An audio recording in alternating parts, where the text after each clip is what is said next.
সমাগত 2026 বৰ্ষৰ বিধানসভা নিৰ্বাচন ইতিমধ্যে প্ৰতিটো ৰাজনৈতিক দলে নিৰ্বাচনী দিন চমু চাপি অহাৰ লগতে আৰম্ভ কৰিছে তেওঁলোকে নিৰ্বাচনী প্ৰচাৰ। প্ৰতিটো ৰাজনৈতিক দলে ইতিমধ্যে কঁকালত টঙালি বান্ধি সাজু হৈছে নিৰ্বাচনলৈ।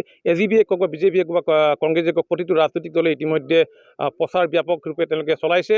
আৰু অহা 29 মাৰ্চ তাৰিখে ঢেকীয়াজুলিত আহি উপস্থিত হ'ব দেশৰ গৃহমন্ত্ৰী অমিত শ্বাহ। আৰু সেই দেশৰ গৃহমন্ত্ৰীগৰাকীয়ে ঢেকীয়াজুলি সমষ্টিৰ বিধায়ক তথা মন্ত্ৰী অসম চৰকাৰৰ মন্ত্ৰী অশোক সিংঘালৰ হৈ ঢেকীয়াজুলি সমষ্টিত তেওঁ প্ৰচাৰ চলাবলৈ আহিব।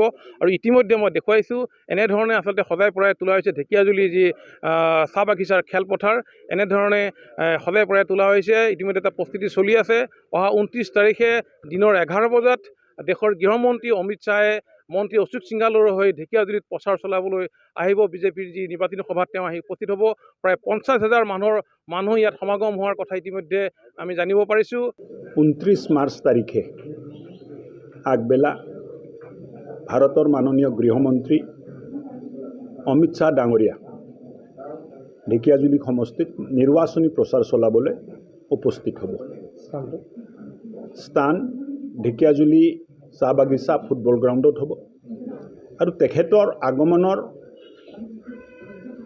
উপলক্ষে আগদিনা অৰ্থাৎ 28 তাৰিখ গধূলি 6টা বজাত শ্বহীদ মৈদানত ভাৰতীয় জনতা পাৰ্টীৰ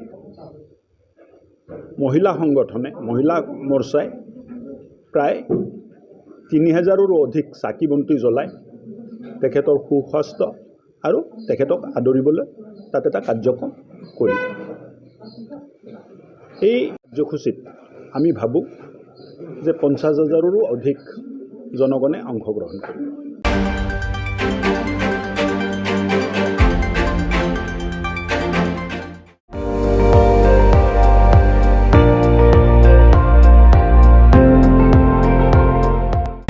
আপুনি চাই আছে ND24, সৰ্বশ্ৰেষ্ঠ নহয় সৰ্বোত্তমৰ দৌৰ।